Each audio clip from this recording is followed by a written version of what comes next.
नमस्कार, मैं आस्था टाटिया ईटीवी राजस्थान की ओर से आप सभी का स्वागत करती हूं जनमंच में। हाल ही में माननीय मुख्यमंत्री महोदया वसुंधरा राजे जी ने अपना तीसरा बजट पेश किया। क्या प्रतिक्रिया है लोगों में, क्या इसका रिएक्शन है, कैसे ये ट्रांसलेट होगा? कुछ योजनाएं आई हैं, कई घोषणाएं की गई हैं, लेकिन अल्टीमेटली ये ट्रांसलेट होकर क्या होगा, इस पर आज हम चर्चा करेंगे। हमारे साथ मौजूद हैं कुछ खास मेहमान। आप सभी का स्वागत है और स्वागत है हमारी जनता का। नरेंद्र जी, आपसे बात करना चाहूँगी। सबसे पहले तीसरा बजट ये पेश हुआ है भाजपा सरकार का। एक आम आदमी की तरह अगर आप सोचते हैं तो क्या कहेंगे इस बजट के बारे में? किस तरह से ये एक आम आदमी के लिए फ़ायदेमंद है, क्या है? मैं स्पष्ट कर देना चाहता हूं कि आदरणीय मुख्यमंत्री जी ने भाषण के शुरुआत में कहा था कि ये बजट सबका विकास सबका उत्थान का ही मूल मंत्र है। मैं कहूं तो ये सर्वोत्थान का बजट है। इस बजट में आदरणीय मुख्यमंत्री जी ने 4 शब्दों का उल्लेख सर्वप्रथम किया था: सस्टेनेबल, इंक्लूडिंग, इक्विटी, ग्रोथ और प्रोग्रेसिव। यानी कि हम कहें तो भारतीय जनता पार्टी के संस्थापक पंडित दीनदयाल उपाध्याय जी ने कहा था कि ये पार्टी उस विचारधारा पे काम करेगी जहां अंतिम छोर पे बैठे व्यक्ति का उद्धार हो, विकास हो, और इस विकास में ये रूपरेखा स्पष्ट झलकती है। इसमें आपका इंफ्रास्ट्रक्चर हो, सड़क हो, पानी हो, बिजली हो, चिकित्सा हो, रोजगार हो, सभी चीज़ों का बहुत ढंग से ही ध्यान रखा गया है और किसी भी वर्ग 36 की 36 कौमों को किसी को नहीं छोड़ा गया है जहां जिनका ध्यान नहीं रखा। इसलिए मैं कह सकता हूं ये आम आदमी के लिए खास बजट है और इसके लिए आदरणीय मुख्यमंत्री जी को बहुत बहुत धन्यवाद और साधुवाद देना। अच्छा जी, जो अभी इन्होंने कहा कि एक विकासशील बजट ये है, किसी को छोड़ा नहीं गया है, सबको कुछ ना कुछ देने की कोशिश की गई है, आप सहमत हैं इस बात से? देखिए आस्था, ये सरकार का मिड टर्म बजट था और जनता को उम्मीद थी कि सरकार कोई पॉजिटिव अप्रोच के साथ जो ये व्याख्या कर रहे थे उसके अनुरूप कुछ बजट प्रस्तुत करती। लेकिन ये बहुत ही खेद की बात है कि जिस प्रकार से बजट प्रस्तुत हुआ वो एक कॉस्मेटिक बजट ज़्यादा प्रतीत हुआ कि कैसे किस प्रकार से एक महिमा का मंडन किया जाए जिसको इन्होंने मूर्त रूप देने का प्रयास किया। ना तो ये इंक्लूसिव बजट था ना एक्सक्लूसिव बजट था, इसमें किसी तरह का कोई विजन सामने नहीं आया। अगर केंद्र के बजट की बात करें तो वो एग्रीकल्चर ओरिएंटेड दिखाने का प्रतीत कर रहे थे, ये इंडस्ट्री ओरिएंटेड थे।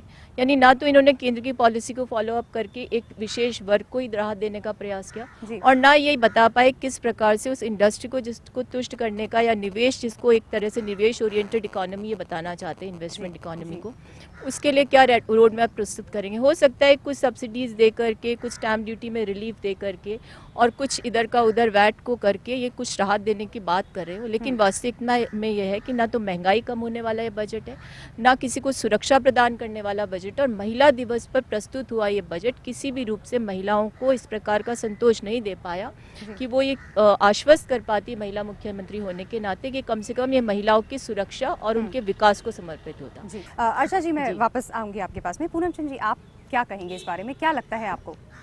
देखिए, बजट का मतलब क्या होता है कि कितनी आपकी आमदनी होगी और कितना आपका खर्चा होगा। अगर हम ले मैन के रूप में समझें तो कि अगर 1 लाख रुपए आमदनी है तो मुझे खर्चा कितना करना है, या मुझे खर्चा ज़्यादा करना है तो मैं अपनी आमदनी बढ़ाऊँ। इसमें मतलब 9.9% का जो उन्होंने डेफिसिट बताया है, यानी घाटा होगा। कहने का मतलब ये हुआ कि 10 लाख का खर्चा कर रहा हूँ मैं और आमदनी हमारी 6 लाख की या 7 लाख की आमदनी हो रही है। तो ऐसे घाटे के बजट से आम आदमी को क्या राहत मिलेगी, पहले देखने वाली बात तो ये है।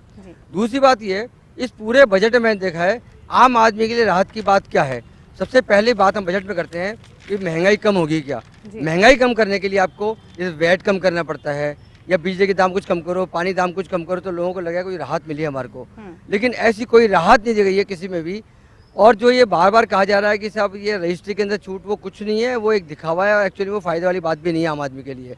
जी पूनम चंद जी, मैं वापस आऊँगी आपके पास में। आपसे जानना चाहूँगी कि जो हम बात कर रहे हैं कि सभी सेक्टर्स को भी कवर किया है, सभी वर्गों को भी कवर किया गया है, और जितने भी जो ये एरियाज़ हैं दूर दूर तक राजस्थान में, तो क्या ऐसा नहीं है? 3 घंटे धारा प्रवाह माननीय मुख्यमंत्री जी ने महिला सशक्तिकरण के संदर्भ में मैं कहूँगा उनका स्वयं का इतने देर तक बोलना और धारा प्रवाह बोलना, हर सेक्टर को उन्होंने कवर किया। नर को, नारी को, बच्ची को, बच्चे को, पशु तक को उसका ध्यान उन्होंने रखा है। इंडस्ट्रियलिस्ट क्या चाहता है? इंडस्ट्रियलिस्ट चाहता है कि अभी करीब 3-3.25 लाख करोड़ रुपए के 300 से अधिक MOUs हुए हैं। वो इंडस्ट्री वाला क्या चाहेगा? वो चाहेगा मुझे बिजली मिले, मुझे सड़क मिले, मुझे पानी मिले, मुझे शिक्षित श्रमिक मिले। इन सब के लिए कौशल विकास के ऊपर सड़कों के ऊपर, सिंचाई के ऊपर। ये भी सत्य है कि ग्राम की आमदनी बढ़ती है तो डिमांड बढ़ती है, डिमांड बढ़ती है तो मैन्युफैक्चरिंग बढ़ता है, और मैन्युफैक्चरिंग बढ़ता है तो रोजगार सृजन होते हैं। इस पूरी कल्पना में इस बजट में उन्होंने पूरा प्रयत्न किया, ईमानदारी से प्रयत्न किया है कि जो विजन उनका 2020 का, उसी अनुरूप उन्होंने प्लानिंग की है। प्रोफेसर बिरला, जब हम इम्प्लीमेंटेशन एग्जीक्यूशन की बात करें, कई परियोजनाएं हैं, तो क्या आपको नहीं लगता राजस्व पर और भार पड़ेगा? वो पैसा आएगा कहाँ से? क्योंकि कई छूटें भी दी गई हैं, तो उस बारे में तो कुछ बात नहीं की।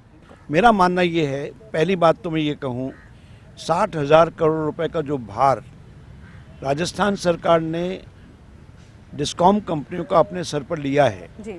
एक प्रश्न उठता है, आगे फिर उनको घाटा नहीं होगा, इसके उपाय भी जनता को मालूम होना चाहिए। दूसरी बात, FRBM एक्ट जब कुछ साल पहले पास हुआ था तो उस समय ये कहा गया था कि राजकोषीय घाटा 3% से ज़्यादा नहीं होना चाहिए, और 9.9% हो रहा है। मेरा मानना ये है कि एक बात जिसको कोई भी मुख्यमंत्री स्वीकार नहीं करते, वो है बिजली की चोरी। आज राजस्थान में जितनी बिजली पैदा होती है उसमें से 1/4 चोरी हो रही है। क्या उपाय किए जा रहे हैं उसके बारे में? क्योंकि जो बिजली की चोरी करने वाले हैं उनका भार मैं वहन कर रहा हूँ। जी, कोठारी जी क्या कहेंगे आप? अगर मैं एक आम आदमी के पॉइंट ऑफ व्यू से बोलूँ, उसके लिए क्या है यहाँ पर और क्या नहीं है? बजट कोई जादू का पिटारा नहीं है कि झुंझुना बजाया मेरी नौकरी लग गई, झुंझुना बजाया मेरा घाटा कम हो गया, झुंझुना बजाया बस सड़क भी चलने लगी। जी। हम लोग सुविधा के इतने आदी हो चुके हैं, आधे घंटे बिजली चल जाए तो त्राई बजा देते हैं, बिजली का बिल टाइम पे पेमेंट नहीं करते हम लोग। तो अगर हम अपने चाल चेहरे से परिचित हैं और बजट की व्याख्या करना बैठते हैं तो शायद देखें तो सही कि हम क्या डिजर्व करते हैं इन चीज़ों के लिए जिसकी हम अपेक्षा करते हैं। दूसरी बात, इस बजट में सबको सब कुछ दिया है जी। इतना दिया है कि समेटते समेटते 1 साल में निकल जाएगा पूरा, पर सवाल उठता है कि जो दिया है वो उपयुक्त है या नहीं। मुझे शर्ट दे दी, पैंट नहीं दी, अब मैं शर्ट पहनूं या पैंट नहीं पहनूं मैं आपको? तो अगर राजस्थान विकास चाहते हैं, जो की ग्रोथ ड्राइवर्स हैं, वो इंफ्रास्ट्रक्चर की बात कर लेते हैं। DMIC कुछ हुआ नहीं उसके लिए, 1 लाख नौकरी हम लोग बात कर रहे हैं, 15 लाख से 1 लाख पे तो आ गए हम लोग। तो 1 लाख नौकरी आएगी कहाँ से? क्या किसी को स्टेनो सिखाने से नौकरी मिल जाएगी क्या उसकी? तो सरकार को कहना चाहिए कि भाई हम आपको सक्षम बनाएंगे, नौकरी नहीं देंगे। वो स्टेट के साथ आई तो सही आप आगे। आप जनमंच में हम चर्चा जारी रखेंगे, अभी वक्त है एक छोटे से ब्रेक का।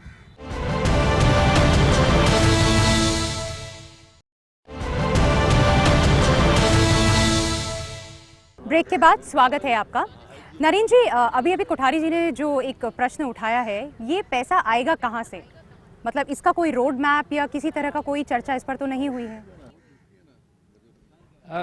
मैं स्पष्ट कर दूं, मुख्यमंत्री जी वित्त मंत्री के रूप में बहुत ही कुशल और सक्षम मंत्री के रूप में काम कर रही हैं। उनको पूरा ज्ञात है, पूरा रोड मैप है कि पैसा कहाँ से आना है। इतना मैं स्पष्ट कर सकता हूं कि वो राजस्थान की अर्थव्यवस्था को छिड़मेंट करने के लिए कहीं से कर्ज या ऐसा कोई काम नहीं करेंगे जिससे कि अर्थव्यवस्था को आगे भी कोई समस्या आए। और मैं आगे जो मेरे को स्पष्ट किया, अर्चना जी ने कहा, मेरे गुरुजी हैं बिरला जी, कोठारी जी, मैं स्पष्ट कर दूं कि ये पहली मुख्यमंत्री हैं जिन्होंने संभाग स्तर पर जाके जनप्रतिनिधियों से बात करके एक आम व्यक्ति की बात पूछ के इस बजट का निर्धारण किया है। उन्होंने जाके पूछा कि भाई बाकी में वास्तविकता क्या है। हम चाहते थे एक बड़ी घोषणा करके भाई लूट सकते थे, एक बहुत बड़ी घोषणा कर देते और पूरी आवाज़ आती कि बहुत बड़ा काम किया है, लेकिन हमने उस दुख दर्द को समझा, उस समस्या को समझा। हम नीचे जनप्रतिनिधि तक, हम संभाग स्तर तक गए जहां हमें इन चीज़ों का पता लग सके कि बाकी में लोगों को चाहिए क्या। अच्छा जी, क्या कहेंगे आप? देखिए हस्ता, मैं बहुत ज़्यादा विस्मित हूँ कि जो ये व्याख्या कर रहे थे उसमें ना तो ये रोड मैप दिखा सके ना इनकी मुख्यमंत्री। सबसे बड़ी विडंबना देखिए कि जिस प्रदेश में 11 विद्यार्थी मित्रों ने आत्महत्या की हो, 60 से ज़्यादा किसान आत्महत्या कर चुके हैं, वहाँ जॉब क्रिएशन और किसान की उस अकाल के ऊपर एक शब्द बजट में नहीं आता। इससे बड़ी विडंबना नहीं हो सकती। तो हमारा सिर्फ इतना ही कहना है, आपका मुलम्मा उतर चुका। यदि आपका रोजगार सृजन का वादा सच होता तो जिस समय बजट प्रस्तुत हो रहा था, क्यों बेरोजगार विधानसभा को घेर कर खड़े होते, क्यों आपके खिलाफ गुहार लगाते, क्यों आत्महत्याएं करते, क्यों महिला असुरक्षित महसूस करके गुहार लगाती कि हमारी सुरक्षा के प्रति कोई काम नहीं किया। ये बिल्कुल किसान विरोधी गवर्नमेंट है और किसानों के लिए इसने बिल्कुल मतलब ऊंट के मुंह में जीरे वाली बात है, ठीक है ना। और न तो ये कुछ कर रही है, बस भाषणबाजी है इस गवर्नमेंट की और कुछ नहीं है। जी, बिल्कुल आप- थोथी घोषणा है आप इनकी। क्या कहना चाहते हैं? ये किसानों के लिए पहला बजट है राजस्थान में। 40,000 बिजली का कनेक्शन देना, बूंद बूंद पद्धति पे सब्सिडी आप हाथ खड़ा बढ़ाना, करें, प्लीज। पॉली हाउस पे सब्सिडी बढ़ाना, जी यूरिया पे सब्सिडी सीधे खातों में जाना।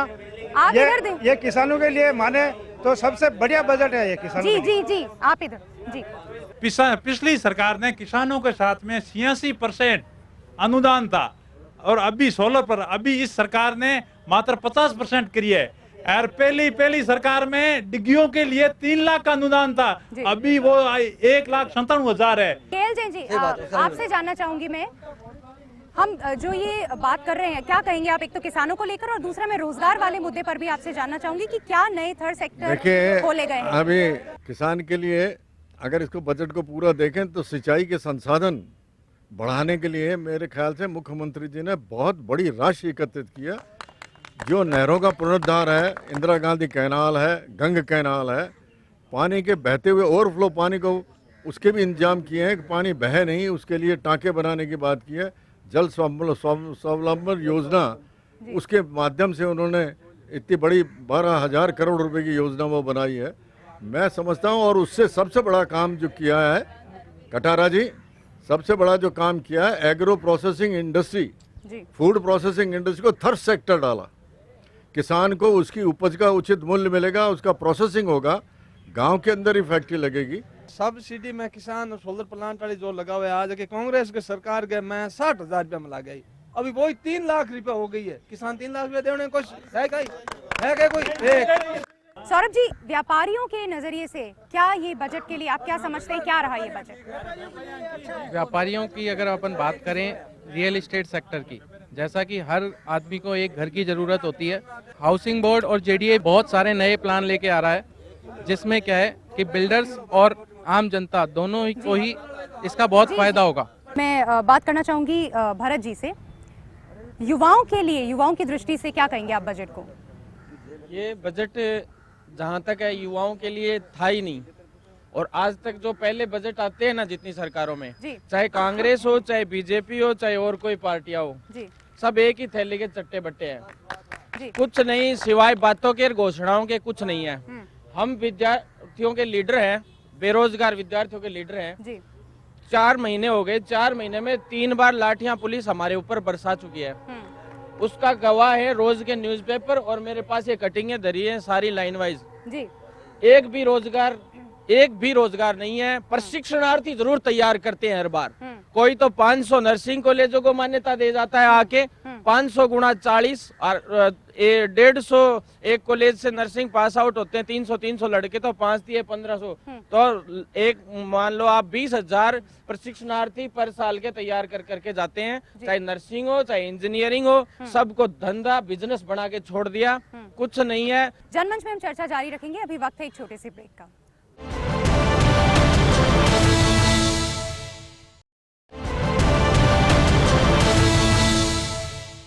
ब्रेक के बाद स्वागत है आपका। प्रोफेसर साहब, आप क्या कहना चाहेंगे जो भी चर्चा अभी हमने सुनी?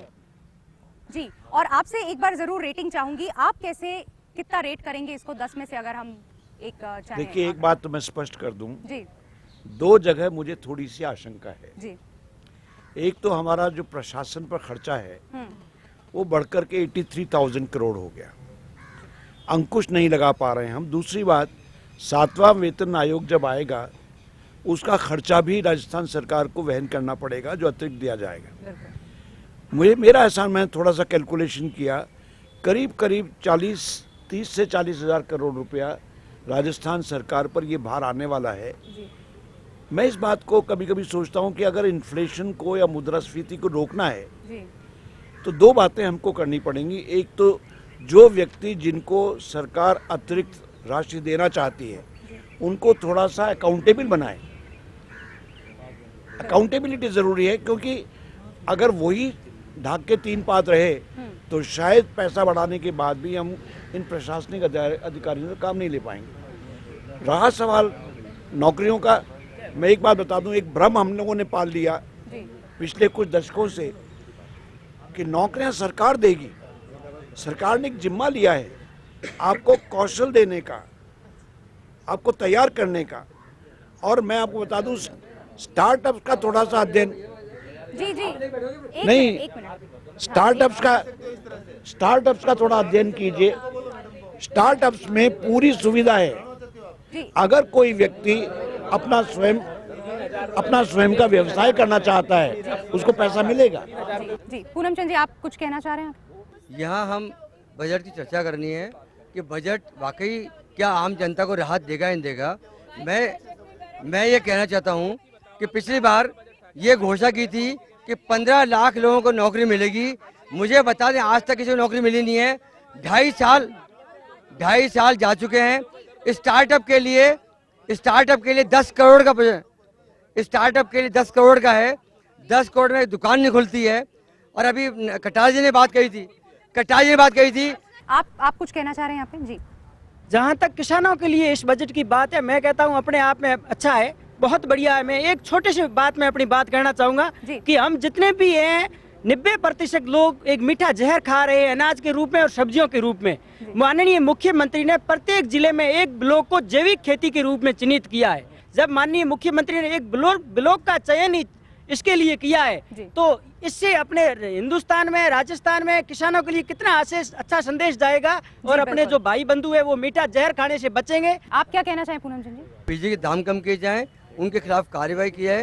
दूसरा, ये पानी के दाम 3 गुने कर दिए, इन पानी के दाम को कम किया जाए। रोजगार बढ़ाने के लिए आप ये रोजगार तब बढ़ेंगे आपको जब नई इंडस्ट्री आए, और नई इंडस्ट्री तब डेवलप होंगी जब आप चाइना के माल को रोकने का प्रयास करेंगे, तो आपकी नई इंडस्ट्री यहाँ आगे डेवलप होगी। और जो आपने कहा था 15 लाख लोगों को रोजगार देंगे, ये भी जुमला हो गया क्या आपका? ये जुमले बात छोड़ करके प्रैक्टिकल धरातल पर आए। आप कुछ कहना चाहेंगे? जी राजस्थान सरकार ने पहले घोषणा की थी कि उच्च शिक्षा प्रत्येक मुख्यालय पर कॉलेज खोले जाएंगे, बड़ी शिक्षकों को भर्ती की जाएगी, और इनकी बड़ी थोथी घोषणा है। आज तक राजस्थान की उच्च शिक्षा की स्थिति देखी जाए तो बड़ी दुर्दशा है, बड़ी गंभीर विषय है। राजस्थान सरकार का जो बजट है ये सभी वर्गों को ध्यान में रख के दिया गया है। इस बजट का हम स्वागत करते हैं, पर लेकिन आम आदमी की धरातल पर पहुंचना चाहिए, ये हम अपनी निवेदन करते हैं राजस्थान सरकार से। सबसे अच्छी खबर ये सबके लिए है कि जो गोपाल योजना के अंदर देसी गायों के संरक्षण के लिए इस बजट में जो घोषणा की, वे हम सब के लिए रामबाण है। क्योंकि जो ये अपन जर्सी गाय का दूध पीते, आज दूसरे अमेरिका जैसे देश देसी नस्ल की गायों का संग्रह कर रहे हैं, क्योंकि उनको पता है आने वाले समय ये देसी नस्ल की गाय ही रहेगी। बजट की जहाँ तक सवाल होता है कि अच्छा या बुरा, कोई भी सरकार नहीं चाहती है कि बजट हम बुरा दें। सभी सरकार प्रयास करती है कि अच्छा बजट हो। और जो हमारी कोशिश रहती है वो ये रहती है कि कोई भी हम जैसे बजट इशू लेके हम आए, तो यहाँ देखा जाता है कि बजट का इशू न होकर बीजेपी और कांग्रेस या अन्य पार्टी को लेकर यहाँ पे चर्चा होती है, बहस होती है। हम चाहते हैं कि जिस इशू पे बात करें उसी इशू पे जो है बात होनी चाहिए। आज चर्चा हमने की बजट पर, कई सारी प्रतिक्रियाएं आई हैं। कुछ लोग हैं जो खुश हैं, कुछ हैं जो ये समझते हैं कि कुछ कमियां रह गई हैं, कुछ और होना चाहिए था। लेकिन जाहिर सी बात है कि वक्त ही बताएगा कि इस पे क्या निकलता है। जब ये एग्जीक्यूशन में आएगा, जब ये ट्रांसलेट होगा और एक आम आदमी तक पहुंचेगा, तब पता चलेगा कि ये बजट कितना फ़ायदेमंद है, लोगों तक, आम आदमी के लिए कितना फ़ायदेमंद है। लेकिन तब तक के लिए बहुत ज़रूरी है कि हम सब थोड़ा सा धैर्य रखकर देखें। कई सारी जो चीज़ें, जो घोषणाएं की गई हैं, कुछ नई परियोजनाएं लाई गई हैं, क्या वो सफल होती हैं, आम जन तक उसका फ़ायदा पहुंचता है, नहीं पहुंचता है। थोड़ा सा धैर्य रखना होगा और प्रोएक्टिवली एक आम आदमी को भी इस पे भागीदार बनना होगा, तभी इसका कुछ हो पाएगा। इसका हम राजनीतिकीकरण करके और ब्लेम करें और ये चीज़ करें तो आई थिंक उससे हम कुछ हासिल नहीं कर पाएंगे। थोड़ा सा वक्त लगेगा और हम सब देख लेंगे कि क्या होने वाला है। जनमंच में आज इतना ही। बहुत बहुत धन्यवाद।